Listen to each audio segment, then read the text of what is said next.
Welcome everyone to the Change Starts Here podcast. I'm your host, Dustin Odham. And on this week's episode, we welcome Dr. Lori Desautels. She is an assistant professor at Butler University, and she's basically one of the foremost experts on the field of educational neuroscience, trauma, adversity, which, as we all know, is something that we're all dealing with right now. This is a really interesting conversation. We spend time talking about how, just as soon as recent as 10 years ago, her field and focus on neuroscience to some may have been seen as heresy. And now it seems to be one of the most forefront issues that we're talking about right now. We dive into her latest book, Connections Over Compliance, Rewiring Our Perceptions of Discipline. And that conversation is fascinating to think about how we view discipline, or how at least the education system has viewed discipline for a long time, and what are some better ways to actually, paradigms to have on discipline. This conversation is super fascinating. We dive a little bit into one of her books that was talking about the education system as a whole, from rethinking it as a machine, kind of conveyor belt entity, to a living, breathing system. I know this sounds kind of abstract, but we dive into the specifics of that. This conversation is incredibly fascinating. If you're someone who geeks out on neuroscience, it's a great conversation. If you're someone who thinks about disciplining kids and how to connect with kids in a better way, so not just discipline for compliance, as we talk about, but discipline for connection, and really just focus on making those real connections. Dr. Desautels is so thoughtful, so humble. If you're someone who is geeking out, we didn't talk about this in the podcast or the interview, but if you're someone who kind of geeks out on this topic, she has a annual educational neuroscience symposium that you should definitely check out. And she also has a graduate certification through Butler University that you should look into. She's an amazing woman. This is a great conversation. I got nothing else to say, but enjoy. Sorry for rambling. This is just had a great time talking to her. So I know you will enjoy it as well. Thanks for listening. Okay, so Dr. Desautels, thank you so much for joining us. I know that you asked me to call you Lori. Given your extensive research and impact on the field of education, I'm gonna say that's gonna be tough for me, but I'm gonna try to do it. Thanks for joining us today. Yeah, thank you, Dustin, for having me. And we're all just doing the work that we need to do right now. So, well, yeah. I appreciate you making time. First question we ask every guest is, who are you and what do you love about what you do? So I love that question. And I think first and foremost, I am a learner. That is who I am. I love to learn. And this work has evolved over the past probably 10 to 12 years into what I knew in my gut and what I felt instinctively into what is absolutely required today. And so I work at Butler. I teach in the College of Education, Butler University, and this year I'm in the graduate program, not teaching undergrad right now. But I also, what I love about what I do is that I'm back in the classroom. And when I was at Marian University 7 years ago, I knew that I had lost touch. And it wasn't enough for me to go in to observe first and second year Teach for America teachers. Actually, I was observing at Arlington High School, which was a large high school here. And it was the year that the state took over 5 schools, 1 in Gary, Indiana, and 4 in Indianapolis. And so I left there knowing that if I were really going to continue this work into the depths that I needed to, because we were seeing significant behavioral challenges from some children and adolescents that I knew were carrying in pain, and yet we were punishing them in such punitive ways, and it just broke my heart. And so I went back into the classroom, and this is my 8th year. And so I go into the classroom 2 days a week, and I'm co-teaching. This year I'm at Belzer Middle School with 7th grade. And it's a large middle school here in Lawrence Township in Indianapolis, 1,200 students in 7th and 8th grade. And we have great moments and we have horrific ones. and nothing magical happens when I go in there, but I'm learning from my Voyager team. And then I'm traveling all across the world too right now. Since COVID is lifted, I was doing a lot of virtual, but I'm just taking this work. I'm taking what I'm learning to educators, and we are co-regulating one another through the neurosciences. That was a long answer. No, I think for me, when did you become fascinated with neuroscience and its impact on adults and kids in education? So it was almost an intuitive kind of facet of my learning. And I was in my doctoral work, I was really looking at Martin Seligman's work in positive psychology.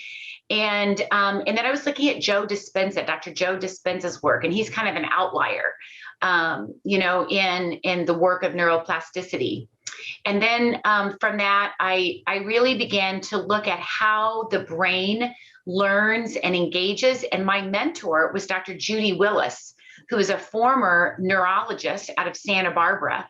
And she literally mentored me while I was at Marian University. And I think my work took off because she was so generous with her time and energy and passion, and she knew of mine. So I think it was, we were really looking at how the brain learns 10 to 12 years ago and looking at behavior, but we weren't, I wasn't familiar with adverse childhood experiences until a couple of years later. And then that really, that shifted everything. Well, when we were talking earlier, I said it's great to see that neuroscience is kind of on the forefront of so much now in education. It wasn't always that way, is what you said. I think you used a pretty strong word to say when you're really exploring this content. It might have been heresy. Can you tell us a little bit about your journey from, following your gut to being at a perceived heresy, I guess, in education, to on the forefront of what is probably one of the most impactful places in education now? Mm-hmm. Well, I appreciate that question. I don't think I've ever answered this in an interview, so I'm really happy to do that. But I'm being vulnerable. Probably, I would say in 2010, 2009, when I began to really delve into Dr. Willis's work and to really look at how neuroscience impacts learning and engagement and behavior, I began to look at, we call this focused attention practices. The world calls it meditation. I began to introduce meditation to my graduate students at Marian University, and I think I rocked their world because they came in just focused on the academia part of it. And so my evaluations as a professor just were in the toilet for about a year and a half. I mean, I would come home from class in tears because I knew in my gut that this work was moving in this direction, and that we had to look at the nervous system before we could address behaviors. And kids who are rough, as we say in our house, don't learn. And it takes way more than one effective teacher. And it really is, discipline is not about students. Discipline is about the adults. And I knew that intuitively, but it was really resisted. And it was a really hard time. And I've shared that with my students now, that, it was a long fought battle, really. And I thought, am I crazy? And I kept talking to Dr. Willis, and I kept learning. I went back to Martin Seligman's work. And then I was introduced to Dr. Bruce Perry's work about 9 years ago. And then I looked at Alan Shore's work on brain development and looked at Linda Chapman's work. I mean, it all was coming together. And so I knew that it had such relevance for educators, because we know that education requires state regulation. And we didn't know that. I think we intuited it, but we didn't know that. It wasn't well researched 10, 12 years ago.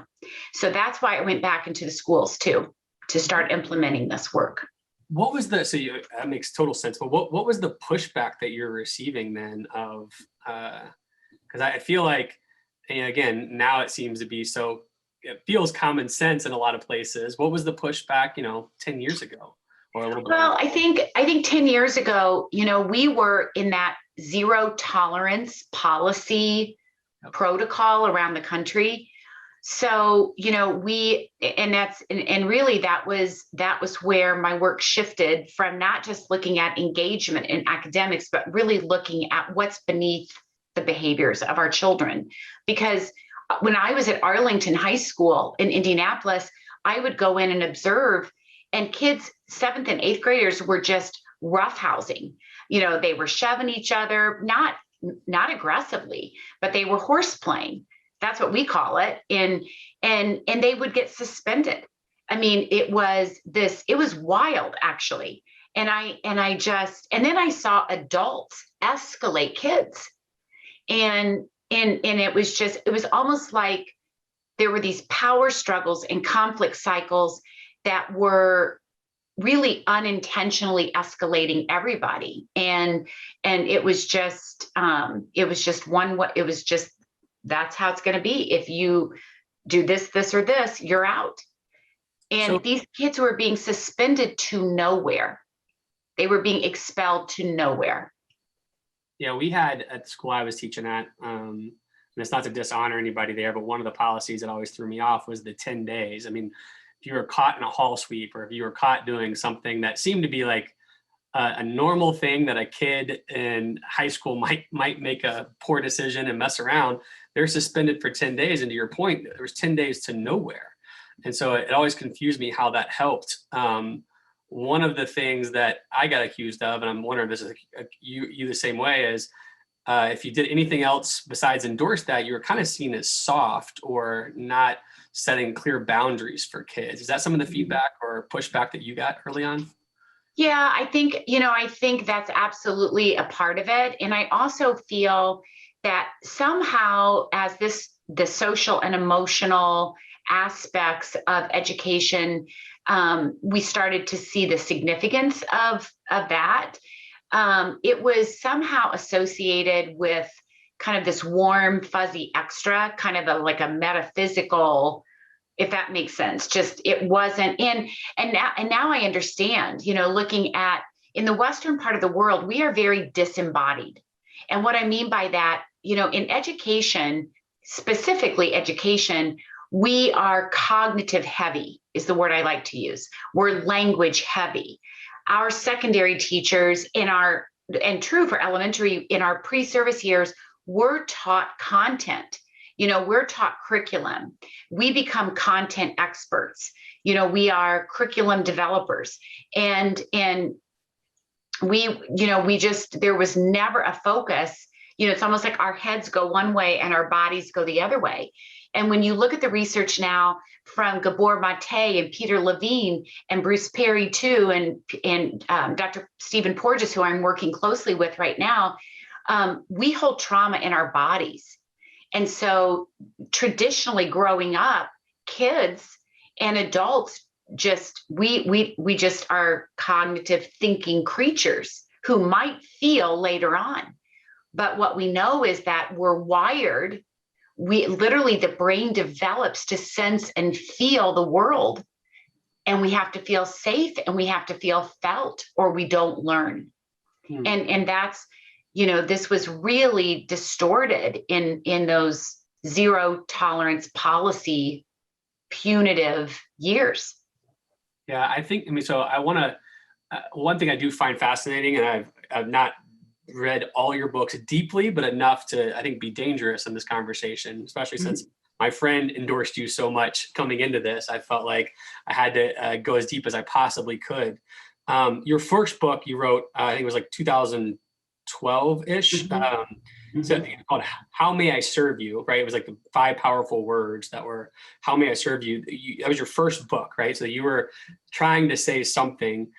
The thing that connected with me is I've always believed that if I think about the educators that I've met in my life, it was the people how they made me feel. It was never about like the grade I got. Can you tell me what your focus was with that first book and what you learned and what you hoped educators would take away from that?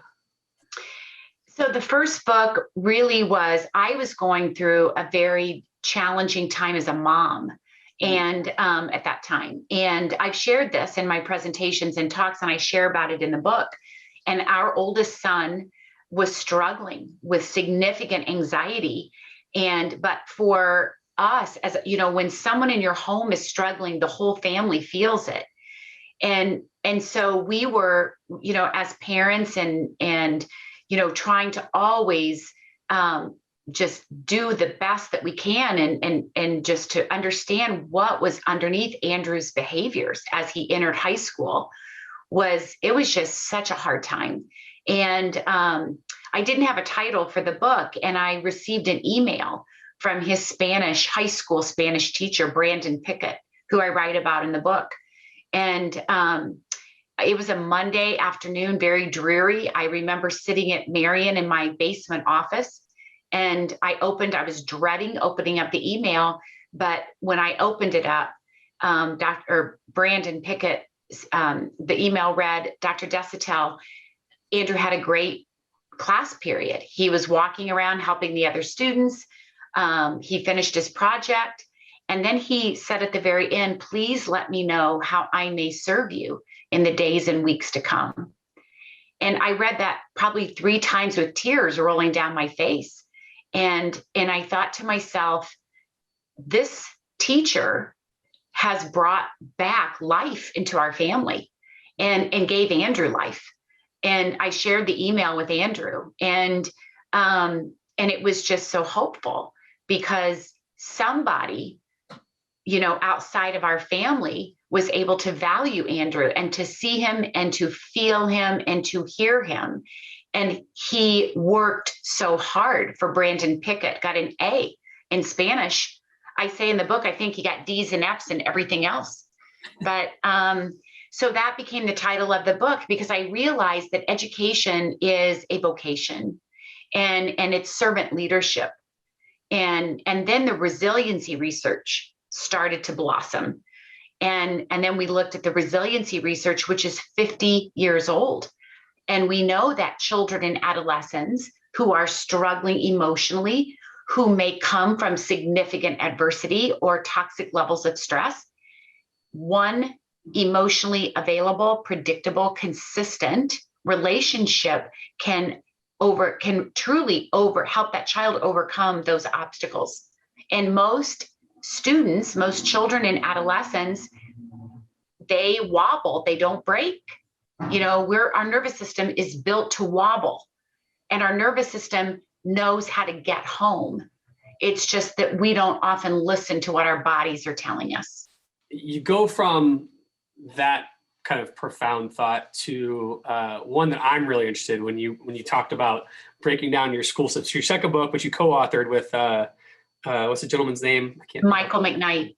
Michael McKnight. So, and you focused on it's called Unwritten, the story of a living system. And what I really appreciated about it is it spoke to my heart and my experiences of school turnaround and working with our neediest schools, of feeling like we're treating like our schools like a machine, right? Like where it's part of a conveyor belt essentially. And you're trying to claim it's a living system. Can you explain what your main thesis was in the book? So I think with Unwritten, you pretty much summed it up. I mean, we know that, human beings have plasticity. Our nervous systems have plasticity. And yet we box in, we label, we give classifications, we give rulings, we label everything. And we move kids through grade levels, and then, and then we retain them. And then we just, it is like a machine. And so Michael and I wrote that book, and we thought the educator is a living person, and children are, collectively creating this beautiful, complex, moving and feeling and sensing organism in our schools. And yet we're not teaching to their strengths and passions and to their identities and to their cultures and their values. And it was, to be honest with you, I think that's my favorite book of all 4. Yeah, I really do. I hope it comes. I mean, I hope it comes back. I mean, that's my thing. I love Michael and I loved writing that book together. yeah. So I'm sure you guys have both gone on like done plenty of speaking engagements on this, or great talks in depth. I wonder, what are the biggest ahas that you've felt from educators as they've engaged in that content or engaged in that book with you, as like the key takeaways that have really shaped them? From Unwritten, you mean from Unwritten, the story? Yeah. So I just feel like it was the one teacher said to us, it was balm to her soul. It was soothing to the soul. Because it is, we love stories. Human beings are all about stories. Our brain and nervous systems, we predict experiences based on experiences. We learn through context. So that book, I think, really at the sparks at the end of every chapter, we really focused on not what is black or white or wrong or good or bad, but this is who we are. And we have this amazing ability to move through life experiences organically and naturally, if we're allowed to do that. So that, again, like I said, of all the books that you have, and including your new one, which I will get to in a second, I think your Unwritten one is probably the one that connected with me the most from a both head and heart level. Your next book was Eyes Are Never Quiet. It was about neurobiology, university, and trauma in youth. What was the impetus for you wanting to write that, and what are kind of the big takeaways that people have gotten from there? So I think that book really started to introduce the science beneath the behaviors, because we had played with it a little bit. I did a little bit in How May I Serve You, a little tiny bit in Unwritten, but we really wanted to focus on the social and affective neurosciences, also looking at racism, in our schools. So we started to talk about that, and we really wanted our readers, educators, to begin to embrace how the brain is built, how it develops, the importance of connection, which we call touch points, and that discipline is not a reaction. Discipline is to sit beside. And so and discipline is about the adult. And so we introduced that concept in Eyes Are Never Quiet. And then we introduced this new lens for discipline in Eyes Are Never Quiet. But then Connections Over Compliance really honed in on the discipline. That's what I was going to ask. So like that experience led to your current book, Connections Over Compliance. Is that correct? Yes, absolutely. So what was the impetus for you saying we've got to write this book and share it now? I've got lots of questions I want to dive into on this one. I just wanted people to understand kind of your trajectory of your heart and your research.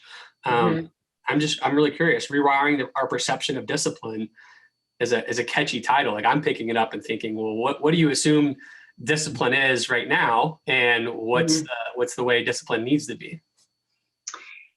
Yeah, so that the interesting thing about rewiring our perceptions of discipline, Connections Over Compliance, I was writing the end of the book when everybody was like literally shutting down. So on March 10th, 2020, I don't think I would have had the book completed by the end of the summer had I not had that time.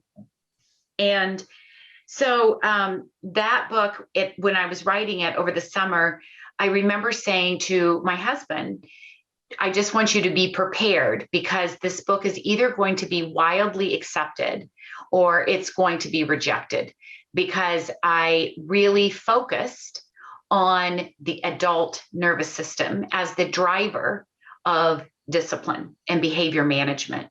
And actually, Connections Over Compliance was born from ASCD asking me to write a book about discipline for them. And that was in April 2019. And Susan, my editor at ASCD, and she was great, but as it was being peer reviewed, they could not understand why I began the book, if it was about discipline, with educator nervous system state.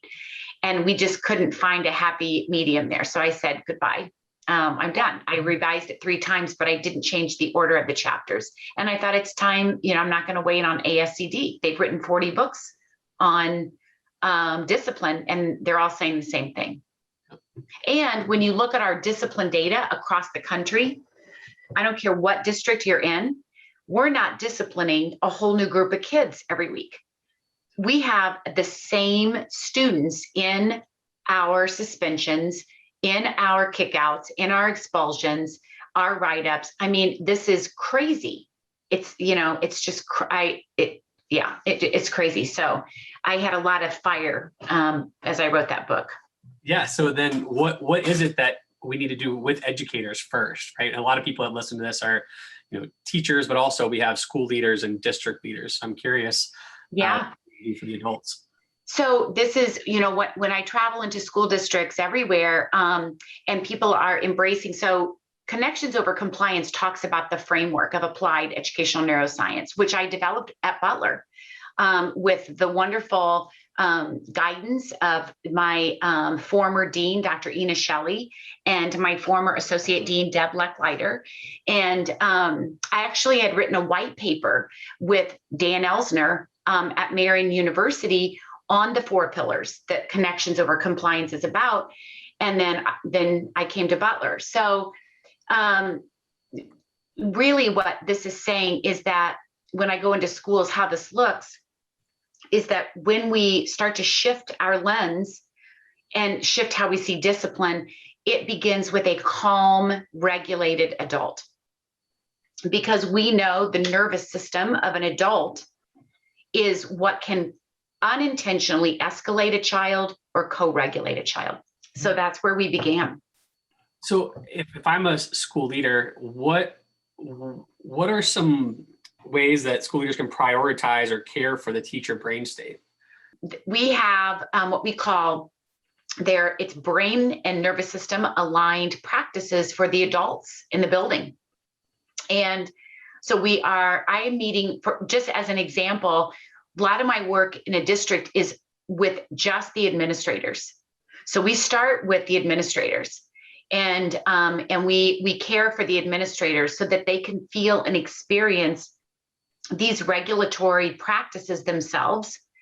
And then they are modeling these practices for staff. So I can share with you one, it's called What Are My Anchors? And I'm writing about it in my new book. I'm writing a new book. I've had a horrible day of writing today, but I may have interrupted that with this call, but that's a whole other thing. Yeah, no, I'm glad for the interruption.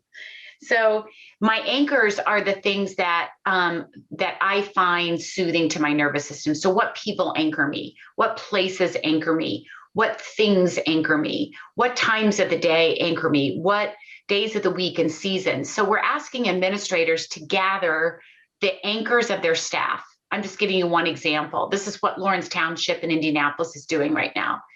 And so they put them in a Google Doc. And then once we've gathered the anchors, so we know that, we've got it, this so-and-so, my English department, 3 of the people love lemon cough drops. They love to crunch on ice. They love a Mountain Dew, sucking on a butterscotch mint. So we've got these things you can do in the moment. And so administrators are providing those, just in neutral times, not waiting for an eruption, but saying, hey, I bought you this, I brought down some butterscotch mints for you. Have a great morning. Or, here's a Mountain Dew, enjoy it. Have a great morning. I'll check in with you later. So it's really creating touch points and modeling for teachers what then teachers are doing with doing with students. Yeah, it seems to me like, one of the things I remember going through teacher training is, if you have a student who needs something under their desk to scratch or something to tap or something along those lines to help them focus and get some of their energy out, it seems very similar that you're suggesting we do that for the adults. Oh, absolutely. Yeah, absolutely. And because we know that a lot of we know right now the teacher fatigue and exhaustion and the chronic stress that our educators are feeling right now, it's never been like this. So, I mean, it's really, a lot of the districts are just focusing on this first pillar, and really looking at just, okay, this year, yes, we're going to care for our kids and we're going to attend to our students' needs, but our focus as a building, as a district, is going to be on the adults. Because I love what Resma Menachem says from my grandmother's hands. I love this quote. He says, settled adults have settled kids, because of contagion. And so, this is something that we're really focusing on. And that's why the first chapter, or the second chapter, the first chunk of the book, is about educator brain and body state. What do you say to those educators who are still thinking, yeah, I know that my staff is still burned out, or, on the teetering, but we've got to take care of the kids. And so I just need you to tough it out. What do you suggest to those, because those administrators are out there. How do you help them recognize that they've got their priorities mismatched? Well, I think one of the things that, again, it's an endurance event. It's a process. Building relationships with people that are resisting is so critical. Also encouraging administrators to look at their data, because when you look at your data, it tells a story. And so that's one aspect of it. But it also is, the other aspect is really looking at how the brain and nervous system develop. Because when you understand that when we come into the world, we have a brain stem that is for our survival, and nothing else is wired up at that point. And so, there are three purposes for a brain and nervous system, and that is survival, emotions, and cognition. And so if kids aren't feeling safe and they're not feeling connected, then, again, these achievement gaps that we've talked about for 25 years are not achievement gaps. They're adversity gaps. Is that why you've talked about it's important for educators to understand the student brain state prior to teaching content in the classroom?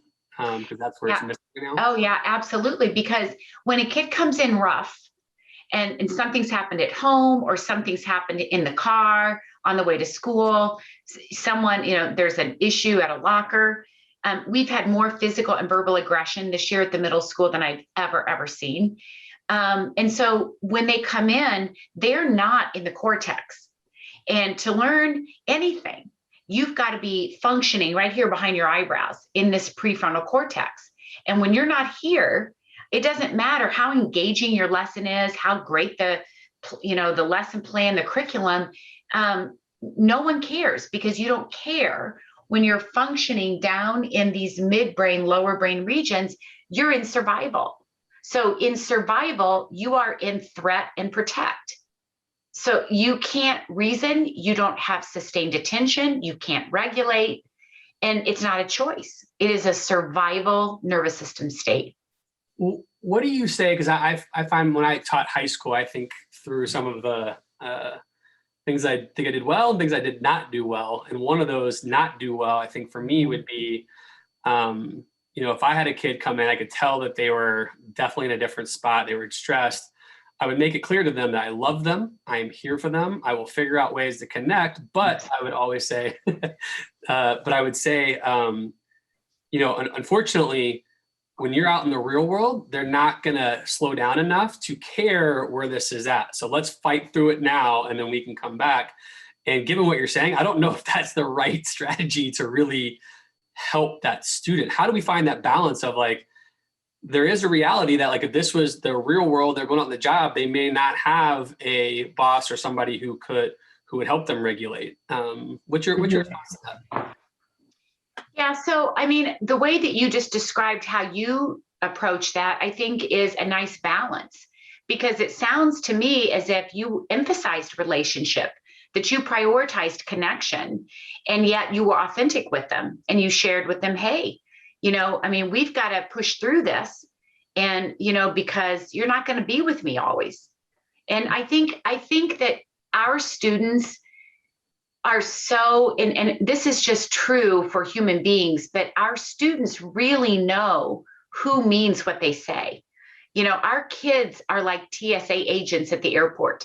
They're watching us. They're looking at our presence. They're watching our eyes. They're listening to our tone. They're seeing if our head tilts, because if they're watching a flat expression or an expressive, even masks. I mean, we read the eyes. So I feel like your question is, I think there's a happy medium, but kids will work for people they like. And kids will respect people who respect them.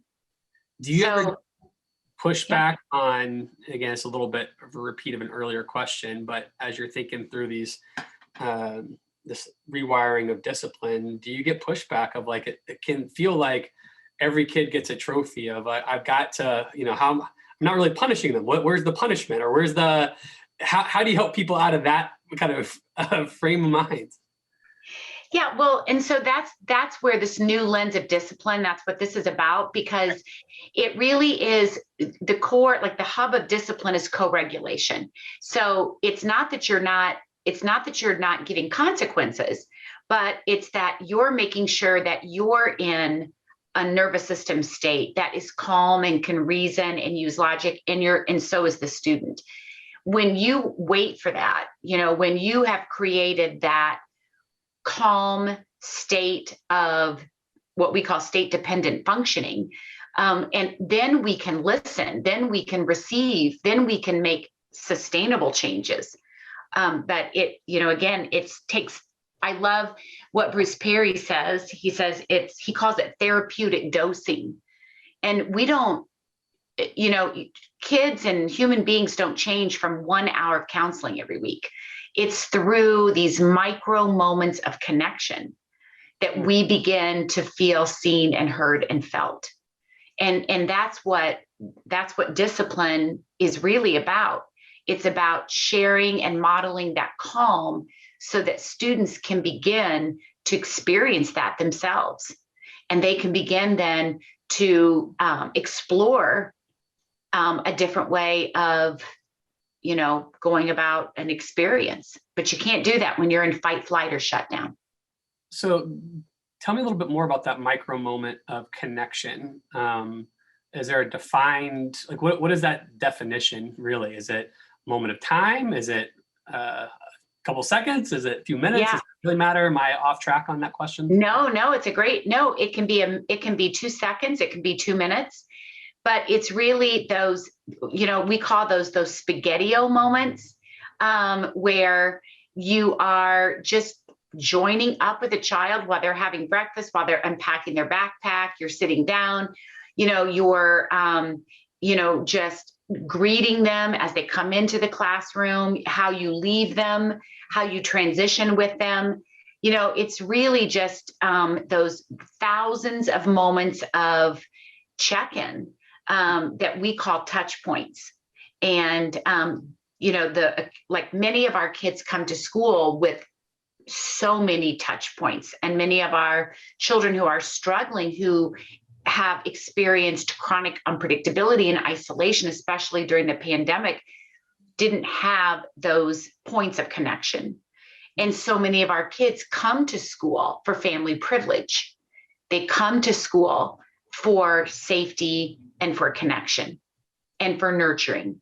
So those touch points, or what Dr. Perry calls therapeutic dosing, that could be, it happens in conversation. It happens in the way you look at a child. It happens in how you stand by them. I have an image of Jason Smith. He's a former graduate student of mine from Marian University, and I think he's a principal now. And he sent me this photo of him he's like a 6'8" guy, and he's just sitting in the hallway with this little guy who eloped out of the room. And Jason's just sitting there with his knees up, and this kid is sitting next to him, and they're both just on their phones. And he was waiting. He was just sitting there, and he was sharing his presence. They weren't talking. There was no conversation. They weren't looking at each other, but this young man knew that Jason was there for him. I think that example is really helpful, because one of the things that I think could be overwhelming as you kind of analyze your practice, if you're an educator diving into this work, would be, man, I've got, a high school classroom, I've got 30 kids. I think depending on what school you're at, maybe 25 of them are really struggling with trauma. How do I give them the TLC, the connection that they need? And your point is there's a million ways to do it. And it could be proximity. You could, like you said, the power of the eyes. Again, that was in your, I think, third book that you wrote. Power of like really connecting and showing people you love and you care, then you see them deeply, not just I'm looking at you. That's powerful to know that it's through a lot of little things. It's not through these like major one-on-one conversations. Well, those are good, I'm sure. Sometimes it seems hard when you've got 5 classes of 30 kids or something.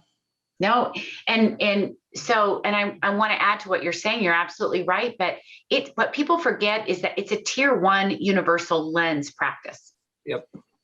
This is what, this is not, we're not talking about just for these students or for this group. That this discipline, and when we think about discipline, it's in your procedures. It sits inside of your routines and your transitions. And it's how you start the day. I have a science teacher. I don't like the word proud of her. I'm so in awe of her. She's just, she kind of looked like a deer in headlights this year at the beginning of the year. And she's taught every year in a pandemic. I mean, I can't even believe it. But anyway, she's really starting to feel this in her nervous system. And so this is science. She starts class with Grey's Anatomy and these video clips. And then they talk about, what they notice, how, what does anger look like in different people? So you integrate this work through. Yesterday, we drummed in Mr. Kyle Smythe's room at Belzer. And I brought in a drum. We listened to this really cool drumming video. We drummed, and then everybody wrote a math problem with no answer to it, just the problem that they had learned this semester. And then they wadded it up. They had no idea what I was telling them. They got to stand up and they got to toss it as far away from them as they could. And then on the count of 5, they got to go grab one and they got to solve it. And so it's simple. A lot of educators do this intuitively, but we know the brain and nervous system love novelty. We love to anticipate. We predict experiences based upon experiences, and rhythm and breath and movement and sensory experiences bring us to the cortex. And that's how we start the day and end the day in transition. That's awesome. You're in the middle of writing, so you may have writer's block today, which is probably not something I'm supposed to mention to an experienced writer like yourself. But what is one thing that's on your mind or heart to share with educators right now, of whether, like, when you're thinking, you're listening right now, I just want you to think about this, either connecting with your students, connecting with your own regulation, or anything else that's on your heart right now? Well, I think so. I want educators to really understand that as challenging as this time is, and as hard as it is, the behavioral challenges, the fatigue that we're all experiencing, that the human nervous system is built to repair and to heal.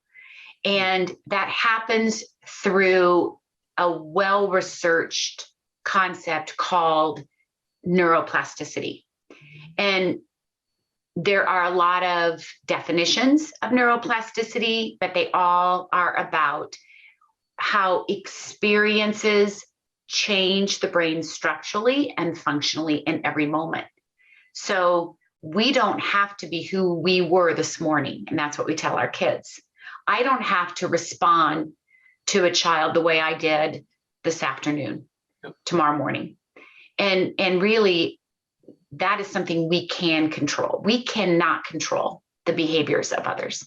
And we make ourselves sick trying to think of, what strategy am I going to implement? How am I going to fix this? What am I going to do? And what we have to focus on is our nervous system and the beautiful plasticity that helps us to reframe and to really be creative and to cultivate ways to connect with that child or adolescent. So usually I ask, these next questions are just really quick, and usually ask them in a different order. But since you talked about the power of neuroelasticity, what who are some authors, or what are some books, or what are some sites that you send people to if I'm trying to go explore this myself? Yeah. What should I be doing? Who should I be reading?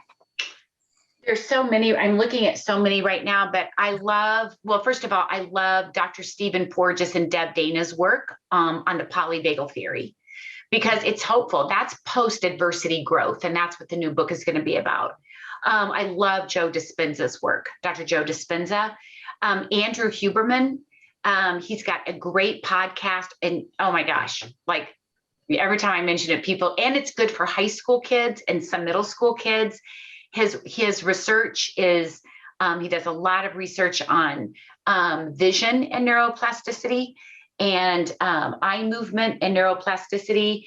I love, I'm trying to think who else I've been studying right now.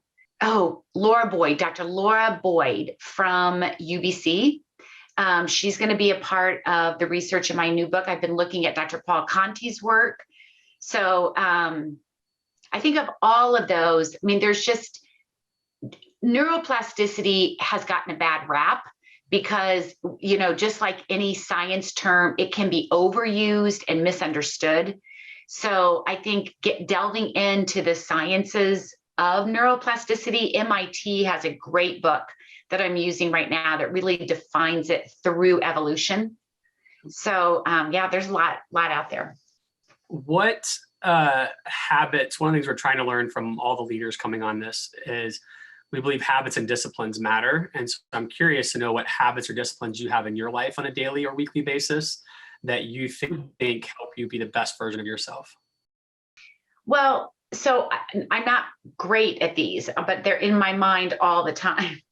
And in fact, I'm doing an 8 to 9 o'clock. I'm teaching the polyvagal course tonight. But 20 minutes of yoga for me is a game changer.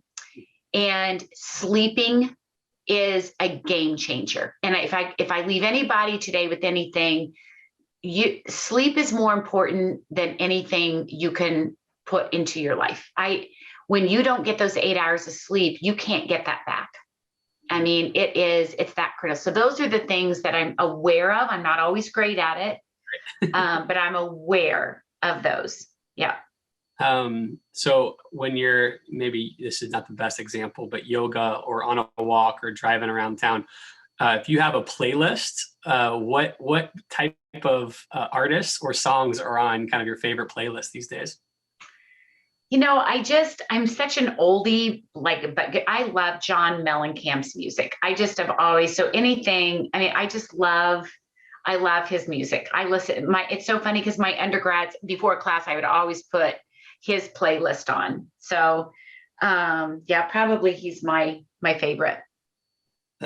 That's not surprising given his attachment to your Indiana. Yeah. Oh, I love John Mayer too. He's another one of my favorites. Yeah, I just was wondering if you're legally obligated to have put out there as an Indiana resident to say John Cougar Mellencamp. I know. And he just turned 70, I think, which is amazing. So one thing I didn't share with you earlier is I first got to meet you briefly. Again, you didn't get a chance to really engage, but we had you at a symposium in Indiana several years ago. And we had really, how we ended up inviting you was our educators who are across the state kept coming in touch with these really awesome leaders who kept saying your name as the person who was inspiring them the most. And that was all across the state. And I think one of the things that, one, you can just tell how thoughtful you are in the research. Another thing that came through in HD today on our call or our conversation is you have no problem shouting out all the other folks that are in this work with you, all the other people who are doing research or doing really great work. So your humility is something you ooze, which is really awesome given how accomplished you are. Thank you. Thank you. And I think my heart is, after this conversation, I'm really hoping that how educators in Indiana feel about you who've gotten to work with you, I'm really hoping that continues to catch fire across the country. And it sounds like now that we're opening back up, and maybe across the world for you, because I know you said at the beginning of this call, where you started with this, a lot of your research or thoughts may have felt like heresy. Mhm. Now it seems like we're at a place where the game on switch is ready to go, and people are leaning in and craving what you and your colleagues and the other people you gave shout outs to are really trying to accomplish in education. So I just want to thank you for being you and continue to encourage you and others to dive into this work with you. Thank you, Dustin. I mean, that means the world to me. And we never get it done. I mean, we'll just keep going. And I really appreciate your affirming and validating words. And there's a lot of room in our educational arena for us to not be so I love this term, neural rigid. And that's where Joe Dispenza says, if by the time you're 35 years of age, if you're not intentional about really changing it up, you're going to live your life in sameness. And I want our 5-year-olds to know that. I want our 10-year-olds to know that they really can do what they want to do. That's awesome. Well, only thing I would ask is that my best friend works at your university. Like he said, I told you before we started recording, he is convinced you could be anywhere. And so he and so many people in the administration at Butler, I think, are so thankful that you choose to be with them. And so that's pretty awesome. When I go back at least once a year during basketball season to catch a game with them. I would just love to get together when we in Minneapolis. So absolutely. Well, reach out. I'm here. Well, this was a blessing. Thank you for making time. Hopefully you got your creative juices flowing so that when you get off with us, you can dive right back into your writing and get out some more of your amazing knowledge. So appreciate you so much. Thank you, Dustin. Thank you. Have an awesome day. All right, you too. Please support us by subscribing to our YouTube channel, podcast on Apple or Spotify, and help us celebrate the beautiful, messy work of shaping human potential.